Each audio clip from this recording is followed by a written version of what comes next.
He was our Mo, and he'll always be our Mo. But for next season, he ain't our Mo, no Mo.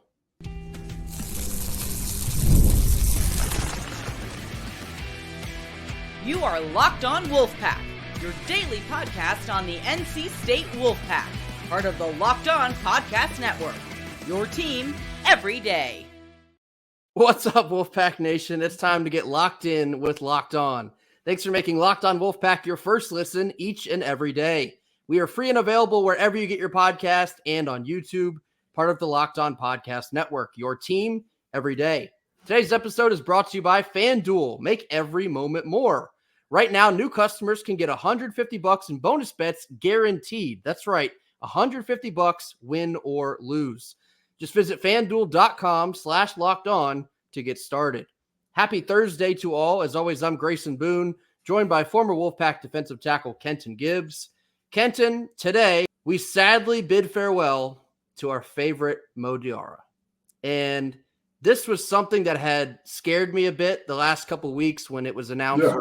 It was reported that he had flown back to France to be close to home. And then the other side of that was that he was potentially weighing options to play professionally. Going into this offseason, I think Mo Diarra was probably the number one guy I did not want to lose.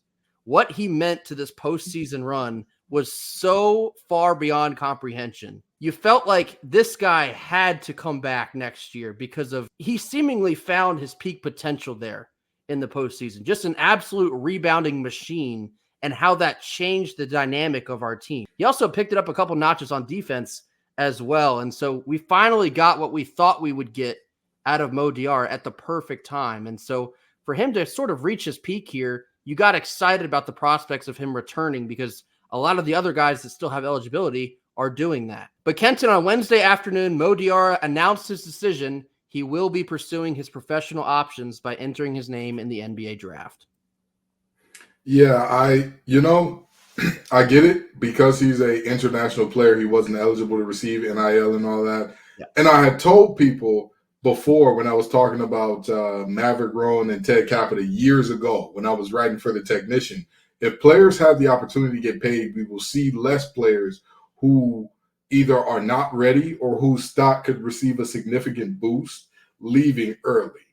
And Mo Diarra, I won't say he's not ready. I will say his stock could have received a significant boost by coming back and playing the level that he played at during the tournament, both tournaments. If he played at that level for a majority of next year, I guarantee you he would have been a top 10 pick. There's no ifs, ands, or buts about it. I know that there's the thought of, oh, well, he's been in college for 3 years or whatever the case may be. There is no way that you're looking at the NBA as it is composed now and looking at a 6'10" guy who can put the ball on the floor, who's going to get you 12 to 13 rebounds a night, who can protect the rim, who can handle guards on switches in limited spurts, and saying that he's not a guy that is, oh, and by the way, he can stretch the floor. He is everything that the modern big man is. He simply is that. And I think that another year to show that at a high level in college would have been great for him. But I understand, right? The idea of being close to home, the idea of getting paid. We all like to talk about loyalty to the program and all that. But let's be honest, right? Let's be extremely honest about this.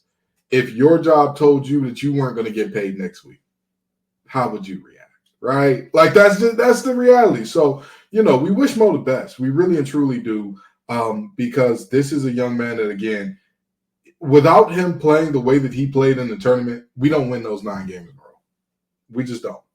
Certainly not. And going back to that 9-game win streak, I'll read you his rebound count: 4, 14, 16, 12, 14, 12, 13, 15, 7, and then 5 was against Purdue.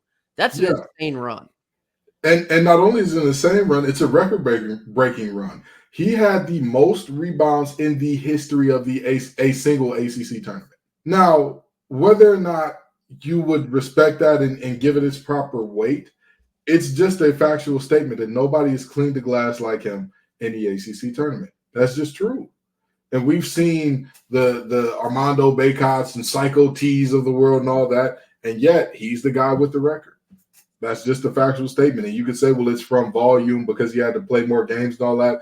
But even if you're going on based on a per game average, he still has one of the higher per game averages in ACC history. So, more power to him. We truly wish him the best. We truly, be it NBA, be it pro leagues in France, we truly wish him the best, man. Because this is a guy that he was a major contributor and a catalyst in many ways for that turnaround that happened, that getting rid of that can't get right-itis and winning the first ACC championship in the Big Three in over 30 years. So, there's no way that we're going to have anything bad to say about Mo. More power to you, brother. In the words of Young Dolph, get paid, young brother, get paid. Yeah, the tough part for me is a lot of what you were saying. I really feel like he still has a little bit more refining left to do in his game. And if he were to come back and do that and produce at that same postseason level for the majority of the year, you would absolutely hear your name called in next year's NBA draft. But you go back to the NIL portion of this equation here, and it's tough because I do understand how difficult that must be for Mo, and especially all the other guys in the locker room get to enjoy NIL and you don't, and you really feel like you're missing out on a ton of money. And so then you go back home and you start hearing about potential options in Europe or France in particular, or maybe, enter your name in the NBA draft. I get it. And so there's nothing bad we can say about his decision. It's his decision. Personally, I think he could have benefited from another year here at State, but if he feels like it's his time to go, then, that's really all there is to it. So like Kenton was talking about, we really hate to see him go. We're so proud of everything he accomplished in just one season here in Raleigh. He'll forever be remembered as a legend of NC State basketball. He's an ACC champion. He was a large part of that run to the Final Four, and none of that will be forgotten anytime soon. So we're definitely going to miss him next year and what he could have been to this team that's still currently forming for 24 and 25. It's going to be hard to replace Mo Diarra. Guys that are 6'10" and they can shoot from the outside and they can rebound at a high level and they have a high amount of energy, they don't grow on trees. Let me put it to you this way. You can't replace a guy like that one-to-one. You can find another player with similar skill sets, or maybe they excel in a couple different areas than Mo did, but what Mo meant to this team and meant to this run, it cannot be understated. So again, he was probably the top guy from this team that I did not want to see go if we had anything to do about it. Unfortunately, it ends up this way. Mo Diarra will enter into the NBA draft where he will play professionally, either here in the States or more than likely back in Europe. We wish him nothing but the best. We will be rooting for him wherever he lands, and no matter where he lands, he will always be an NC State Wolfpacker. Coming up next with this news, now Kevin Keatts obviously has to pursue a big man, maybe a 4 spot, maybe a stretch 4. What exactly should he be looking for? We discuss this next after a quick word from our sponsors. Our first sponsor of the day is Monopoly Go. Look, we've all been there, either as a player or as a fan. It's halftime, the scoreboard's not looking good, you're feeling low, and you're not sure if you and your team can pull out the win. But in that moment, that's when you dig deep. You lift your head up and you say to yourself, it's time to get back in the game, it's time to pull off some bank heists, and it's time to take as much of my friends' money as I possibly can. That's right, we're talking about the smash hit mobile game Monopoly Go. This lets you compete with your friends to get the most riches and the biggest empire. The same Monopoly we all know and love, but it's on your phone so you can play anytime with tons of new twists, including leaderboards to compare your progress. There's so much to do on Monopoly Go. You can play on countless dynamic Monopoly boards. You can make your friends bankrupt by smashing their landmarks with a wrecking ball, and you can charge other players rent for your iconic properties. You can even work with your friends to crack open community chests and in tournaments to get extra rewards and climb the leaderboard. So get back out there, put on your game face, and download Monopoly Go. Now free on the App Store or on Google Play. Our second sponsor of the day is Gametime. Gametime is now an authorized ticket marketplace of Major League Baseball. This makes getting tickets to MLB games even faster and easier. With killer last-minute deals, all-in prices, views from your seat, and their lowest price guarantee, Gametime takes all the guesswork out of buying MLB tickets. Prices on the Gametime app actually go down the closer it gets to first pitch. You can save up to 60% buying last-minute tickets for sports, concerts, comedy, theater, you name it, they got it, all on an app that is super easy to use. If you toggle their all-in pricing feature, you get to see your total upfront with zero surprises at checkout. And you can see a panoramic view from your seat in the app before you buy, so you know exactly what to expect upon arrival. So take the guesswork out of buying tickets with Gametime. Download the Gametime app, create an account, and use code LOCKEDONCollege for $20 off your first purchase. Terms apply, and again, create an account and use redeem code LOCKEDONCollege, LOCKEDONCOLLEGE, Locked On College, for $20 off. Download the Gametime app today. Last minute tickets, lowest price guaranteed. Middle portion of our Thursday show, now getting into the void that's left behind with Mo Diarra taking his talents professionally. Where exactly should Kevin Keatts look to fill the void that is left behind by Mo Diarra? Well, on Thursday, two very interesting names came across the Twitter timeline. I'm not saying that they're for sure going to happen, either one of them. I don't even know if NC State has a great shot. But both of these guys would be, I was going to say home run. They'd be like a grand slam that counts for 3 times as much. That's how big of an addition potentially either one of these guys would be. The first one hit the Twitter timeline early on Thursday morning. That is Trezarian White. He's a 6'7" junior forward from UNCW. Now, why is that significant? Well, one, Kevin Keatts joined NC State from UNCW. He coached there. He won championships there. And two, the head coach of UNCW is currently Takeo Siddle. Why does that name sound familiar? Well, he was on Keatts' staff here at NC State before returning to UNCW and taking the head job.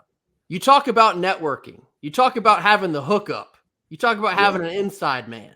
I hope that Kevin Keatts was on the phone this morning as soon as this news became public. And I hope the first and second calls were Takeo Siddle and Trezarian White. This, NC State has to be in the running for a player like this. This is a guy that averaged 19.8 points, 6.8 boards on 43% shooting, a forward. And he is exactly what NC State would be looking for. He's a forward that can shoot. He shot 39% from 3 this year. He's not an enormous body. He doesn't replace Mo Diarra's size, but his athleticism is there. His ability to shoot is there. And if you're looking for a stretch 4, that's Trezarian White. And rebounding is not about size alone. Correct. Rebounding is about timing, attitude, and that's really it. Timing, attitude, and technique. Those are the 3 things that if you have those at a high level, you will do it at a high level. You know, I hate to look over to the Dirty Foot Club, but look at Harrison Ingram. Yes. He dominated the boards plenty of time. He dominated the boards against us the first time we played him. And how tall is he? 6'6", 6'7"? You know, you don't need to be a massive human being to be good on the boards. Dennis Rodman, one of the greatest rebounders of all time, wasn't the tallest guy on the court a majority of the time. He had the attitude, he had the temperament, he had the want to, and when that ball went up, it was his. And White has that in him. He has that. That's the same reason that I wanted the young man from Oakland, Townsend, because he is in that same vein. He's not a huge guy, and yes, the horizon is smaller than the ACC by comparison, but Townsend was a guy that he attacks the boards with a vim and vigor that is unmatched. And the same thing can be said for Mr. White here, and that's why I think that this would absolutely be a phenomenal get. A young man who can attack the boards and stretch the floor. Sign me up. Sign me up. I'm sold. You know, so I think that he'd be a great get. And, you know, Grayson said Coach Keatts better get on the phone and get over to Wilmington. And if I am correct, Coach Keatts actually was in Wilmington today. I had tweeted that I need Kevin Keatts in Wilmington by lunch. To find out, Kevin Keatts was actually in Wilmington on Thursday. Why would he be in Wilmington? One would ask. What's going on here? What's up with that? What's up with that? Very interesting times around Wilmington and Raleigh. I'm just saying. Not just that, but Mo Diarra announces that he's entering the NBA draft late on Wednesday evening. Less than 12 hours later, Trezarian White is in the portal. On that same day, Kevin Keatts is in Wilmington. I look like Charlie Day connecting all the dots with a crazy look on his eye on the board behind him. But hey, man, this kid would be an unbelievable fit in this system for Kevin Keatts. You also have to preface it with this, though. There's going to be some high-level programs that are going to be after him as well. And I have to imagine it would come down to quite the NIL battle to land Trezarian White. I don't know what kind of shot NC State has in this thing, but you'd have to imagine they would have the biggest inside leg up a school could possibly get with the connection here between UNCW and State. So we will certainly keep our ear to the ground on this one. I would kill to have Trezarian White here in Raleigh. And I think while NIL is a big part of this for a lot of players, it's not everything. Like I've for example, during football season when we were getting all the commits, I spoke to multiple guys off air. We spoke to a few guys on air, but we spoke to a lot more guys off air about what had them commit to State and all that type of stuff. And we spoke to guys who objectively said either they took a pay cut or there were higher offers, but they wanted to be a part of what State was building. And mind you, football, while there is an upward trajectory, were not coming off the equivalent of a Final Four run. They did not have an ACC championship under their belt to say, hey, this is what you can be a part of if you come here in terms of players coming in. So while I do think that the NIL aspect is going to be a strong part of it, there's also a very strong aspect of NC State is going in the right direction at a very rapid pace.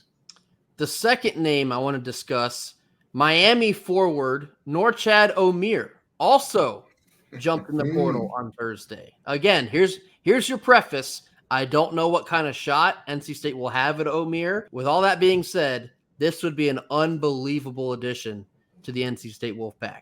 Omier averaged 17 points and 10 boards in the ACC. We know this guy pretty well. We've had to play him several times. He has been one of the top big men in the ACC for the last couple years now. And I hate to give credit to the Dirty Foot Club, but you were right about Harrison Ingram. That type of play style, that type of stretch four would be exactly what NC State needs. Norchad Omier is another guy that would look kind of similar in that type of light. Double-digit boards, double-digit points, and he's efficient as well. 55% field goal shooting. He was always hard to get out of the paint. Seems like every time you desperately needed to grab a board, he was going up for his fourth offensive rebound of the game. He's a bulldog, man. And he has meant a lot to what Miami did. He was a part of a Miami Final Four run just a season ago. So he has that type of experience as well. This is another guy. He would be an unbelievable addition to this team. So not sure what kind of shot we would have at him. I'm sure his phone's been ringing off the hook all day, just like Trezarian White has. But two names here. If NC State were to land either one of them, we are back. Norchad Omier and Mo Diarra have something in common. Do you know what that is, Chris? International players. They're both international players. So you're not worrying about, can you drop off a bag big enough for Norchad Omier out of Nicaragua to come to your school? You don't have to worry about that. That's not a worry at all. It's just about, is he comfortable? Is he happy? Is it a situation where he believes he can win at a high level and do things that need to be done? And I'll tell you, I'm excited about this team because you start to worry about, how are we going to accommodate all these scores on one team? How are we? There's only one ball, and all these guys are putting up all these huge numbers, and then you realize we've got Michael O'Connell at point guard. Oh, man. Hey, listen, I'm not saying that he's going to turn into Kolick from Marquette, this season. I'm not saying that he's going to all of a sudden be John Stockton or something along those lines. But what I will say is this. Having a point guard like him to kind of run this thing, who doesn't need to and doesn't even look for his shot as his first option, with a bunch of guys around him that can put up crazy numbers, this offense can be something special. And we know with Keatts, he doesn't necessarily like running big lineups. He doesn't like running that, we got Twin Towers and a 6'10 small forward type of thing. He very much so would prefer a smaller, attack the boards as a team and get out and run type of deal. And I'll tell you, both of these forwards fit that archetype. They fit that archetype of, they may not be the biggest guys, but guess what? When that ball comes off the rim, not only can they come down with it, they're going to beat your bigger guy in terms of sprinting down the court on the other end to get an easy two.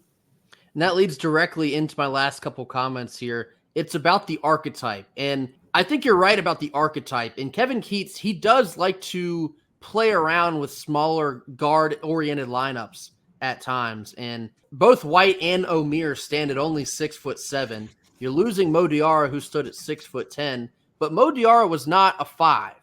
He was a stretch 4. He just happened to be 6'10", playing the stretch 4 position. So this type of size, like 6'6", 6'7", 6'8", I truly believe that is what Kevin Keatts is going to be looking for. And I've seen a lot of folks get really wrapped up in wanting another big man. They want 6'10 plus. It's not always about the size. You're looking for technique. You're looking for strength. You're looking for just overall skill. The numbers that say how tall they are is not nearly the story. And there's a couple previous names that played at NC State that I won't throw under the bus. Height's not the end of the story here. I'll leave it at that, okay? Yeah. You want somebody that's highly skilled in the position they play. Trezarian White and Norchad Omier are two guys that are highly skilled in that stretch 4 position. How tall is DJ Burns? He was 6'9", maybe. He was like 6'8", 6'9". Worked out well, didn't it? I believe so.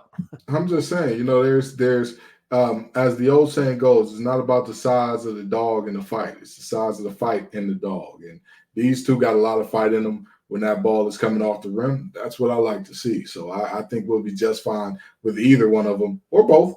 But, I think that you can't go wrong with either one of these guys. And speaking of the size of the fight in the dog, we're going to close out our episode talking about Grayson McCall after a quick word from our sponsors. Our third sponsor of the day is FanDuel. It's playoff time in the NBA and NHL, and baseball is in full swing. FanDuel is the place to bet on each and every game. Right now, new customers can get $150 in bonus bets guaranteed. That's right, $150 in bonus bets, win or lose. You can bet on everything from slap shots to home runs to slam dunks, maybe even the NFL draft tonight, all on an app that's safe, secure, and super easy to use. So what are you waiting for? Visit FanDuel.com/lockedon and make your first bet an automatic win. FanDuel, America's #1 sportsbook. Last couple of minutes here on Thursday. Wanted to spend some time talking about QB1 Grayson McCall. And there was a list released, I believe it was the end of last week. It came from Big Game Boomer, and whether you take that with a grain of salt or maybe you're taking it with all the grains of salt, he released a top 50 list for Heisman hopefuls for this coming college football season. Now, KC and Grayson McCall were both on it, but Grayson McCall sat at 39. Now, listen, this is not me starting a campaign saying that Grayson McCall is undoubtedly going to win the Heisman, saying that he's the top quarterback in the ACC, he's a draft pick, this, that, and the other. My point here is this. I think he's being overlooked. I do. I think Grayson McCall is set for a outstanding season at NC State. We've talked a lot about retooling the wide receiver room, the running back talent as well. That plays a part into this picture. I've seen some odds on FanDuel that are seemingly extremely favorable for NC State Wolfpack fans. I've seen a bet for ACC quarterbacks to throw 25 plus touchdowns, and the odds are very much in favor of laying a little lumber on Grayson McCall there. I think he's going to throw for at least 25 touchdowns with the weapons that he has now. And who knows, if this season goes the way that we think that it could with the weapons that we know that we have, I wouldn't exactly be surprised to see Grayson McCall's name linked with a certain Heisman word on social media. Grayson McCall's stock being low right now is pretty hilarious because I try to steer away from calling for coaches' jobs and for players' jobs. But anybody who remembers the first time that I've ever called for a coach's job on this show, y'all remember it was after Boston College. because one, Timothy Sherwood Beck. He simply could not put together any offensive production against a Boston College defense that was so atrocious. It left me wondering, what is Coach Hafley actually good at? Okay. Sure was. And that, I mean, it was, just throwing it out there. But that was his coach last year, which everybody's like, oh, is Grayson McCall, is he bad now? Is he not, is he just a product of a scheme? I don't know whether or not we're going to call him GMAC Cash or, Grayson McHousecall, but we'll workshop that. But there are many, many nicknames that we feel like we'll be needing for Grayson McCall, because I firmly believe that the 2 to 5 connection is going to equal 7 a lot next year. I firmly believe that KC is still KC. I firmly believe that Dakari Collins is going to be the best version of himself next year. And I firmly believe that if any of those guys don't pan out, we've got guys behind them that are absolutely terrified. I'm still waiting. I am chomping at the bit. I am literally salivating at the thought of Jonathan Paylor being on campus. Oh. And we're already talking about a wide receiver room that's so good and so deep that we're seeing guys that are uber talented have to hop in the portal.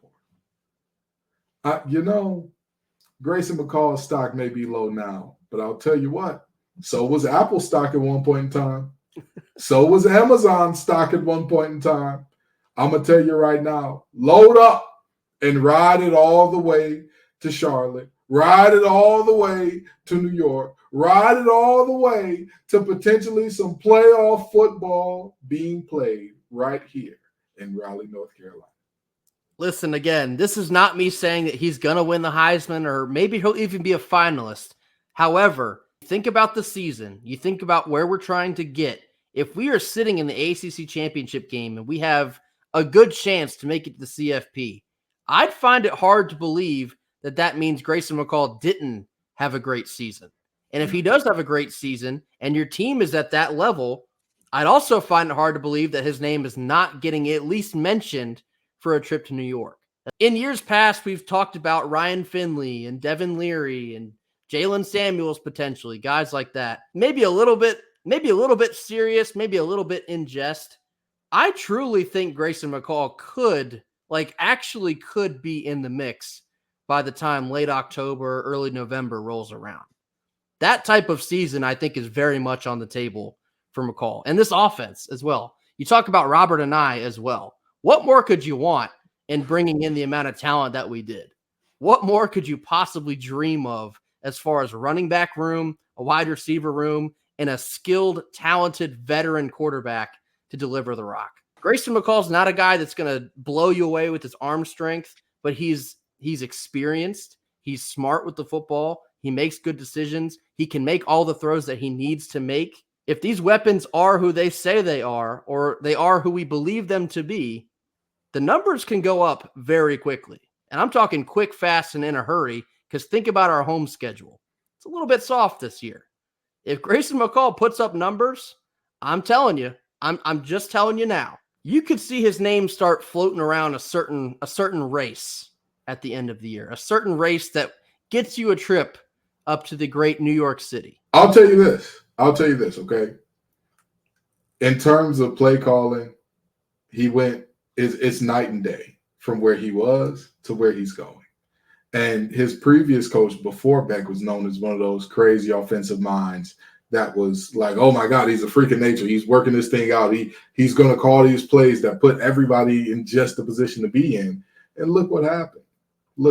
So I believe with the weapons surrounding Grayson McCall, he doesn't have to be a quarterback that we win 5 games because of. We may need 1 or 2 where it's like, hey, Grayson, you got to cook. But for the rest of them, I believe that if he's good enough for us to win with, we'll be just fine. So Grayson McCall's stock absolutely feels low, and don't worry. When it gets high and everybody's on the bandwagon, Let's do this thing the same way we did with men's basketball, shall we? Everybody, come on. If you want to get in on the bandwagon, jump on in. As always, thank you all so much for joining us. Be sure to hit that like button. Drop your comments in the comment box. Tell us what you think about the departure of Mo Diarra into the world of professional basketball. Tell us how you think Kevin Keatts should fill the void being left behind. And if you think I'm a lunatic for believing that Grayson McCall has a shot to be mentioned in the Heisman race, let me know in the comments as well. Be sure to hit that subscribe button if you have not already. We're knocking on the door of now 1,900 subscribers. That is unbelievable. And we thank you all so much for the support. We will see you all tomorrow. And until then, go Pack. Go Pack.